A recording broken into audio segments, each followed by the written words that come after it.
Hi everybody, it's me, Elizabeth Signs, aka Fairy Woman, and here we are on day 10. I can't put my fingers up anymore after today. Only got 10 fingers. Um, as always, I wanted to give a shout out to a friend who has a online business. It was my friend Trisha of Art and Soul. She's an amazing artist, does some just beautiful work, and she created the Heartful Spirits Tarot, and she's actually working on like 3 or 4 other decks right now that are just really cool. Her link will be below in the description so you can go check her out. Very cool art. So, first, I just want to say I'm going through this journey with you guys, and I always record these the night before.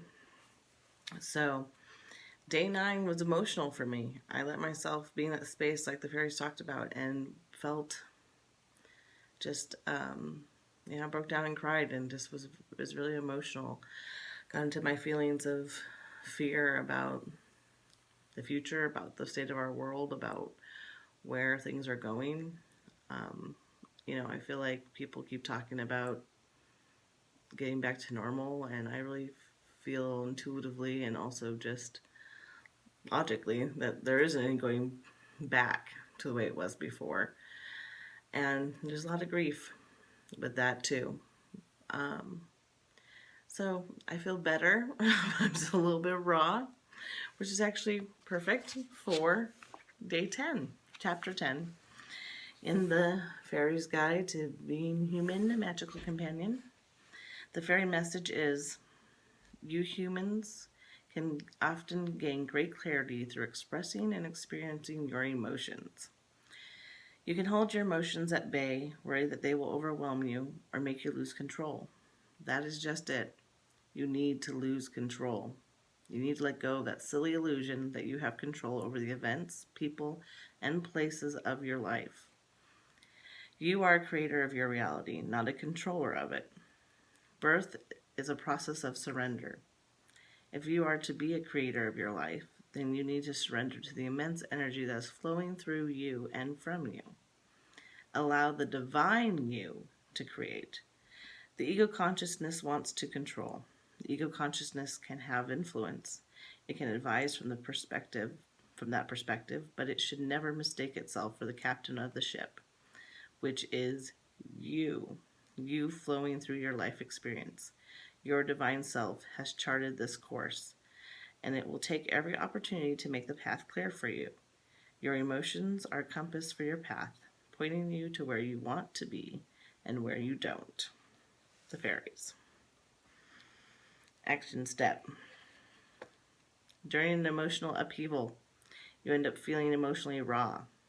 This means you feel sensitive, on the edge of tears, or just a little beaten up. Honor these feelings. Do not try to push yourself through an experience harshly. Do the things that help you feel centered, safe, and sane. Do not let others bully you into an experience where you don't feel comfortable. Do not judge yourself for being weak. Do care for yourself as you would a good friend or child. If someone you cared for expressed these feelings to you, what advice would you give them? What would you ask of them? Take this advice for yourself. I think so many of us are in this place right now of just feeling raw. I mean, you see it in the media, you see it on social media. There's this feeling where all of the emotions are coming to the surface now. And we have society that's been so much about running from your logical mind and doesn't give us place to stop and feel. And all those emotions that have been pressed down, and everyone's just trying to survive and tread water and keep going are all going to just flood out. And those dams are breaking and it's flooding out now. And I think, like they said in the message, don't stop trying to control it. Good, lose control. And doesn't mean you have to like lash out and act out rashly and be crazy. It means just give yourself a safe place to not have to be in control. Give yourself a time frame, a space that you can just let go and lose it. Lock yourself in the bathroom or the closet. I don't know, whatever you need to just give yourself a space and quiet to feel those feelings and let it out.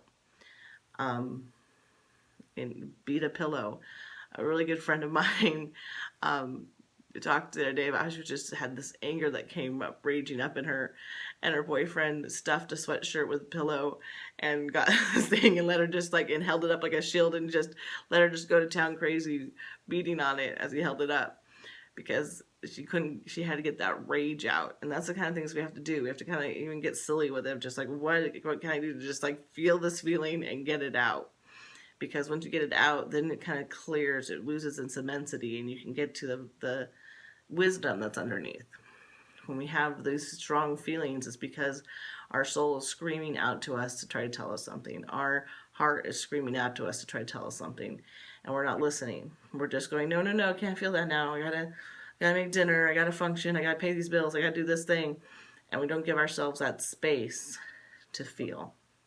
So I hope you give yourself the space to feel and the compassion that you would give a good friend to yourself, so you can get clarity and keep moving forward.